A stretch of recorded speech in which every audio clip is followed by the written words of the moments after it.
நீலகிரி மாவட்டம் உதகையை அடுத்த மசினகுடி செல்லும் கல்லட்டி மலைப்பாதையில் 2 மாதங்களுக்கு முன்பு பெய்த தொடர் கனமழை காரணமாக ராட்சத பாறைகள் உருண்டு விழுந்தன.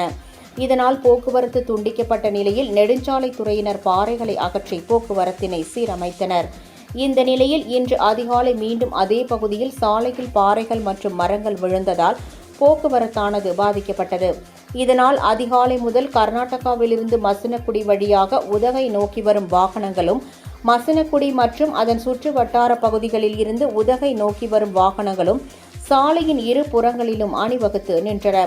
தகவல் அறிந்து சம்பவ இடத்திற்கு வந்த நெடுஞ்சாலைத்துறையினர் சாலையில் விழுந்த பாறை மற்றும் மரங்களை அப்புறப்படுத்தி போக்குவரத்தை சீர் செய்யும் பணியில் ஈடுபட்டனர். இதனால் உதகை மசினகுடி இடையே அமைந்துள்ள கல்லட்டி மலைப்பாதையில் 2 மணி நேரத்திற்கும் மேலாக போக்குவரத்தானது பாதிக்கப்பட்டது. அதிகாலை நேரம் என்பதால் அவ்வழியாக வாகன போக்குவரத்து இல்லாத நிலையில் பெரும் அசம்பாவிதம் தவிர்க்கப்பட்டது. தொடர்ந்து பாறைகள் சரிந்து விழும் அபாயம் உள்ளதால் நெடுஞ்சாலைத்துறை அதிகாரிகள் இப்பகுதியில் ஆய்வு மேற்கொண்டு அவ்வாறு விழும் நிலையில் உள்ள பாறைகளை அப்புறப்படுத்த வேண்டும் என்று வாகன ஓட்டிகள் கோரிக்கை விடுத்துள்ளனர்.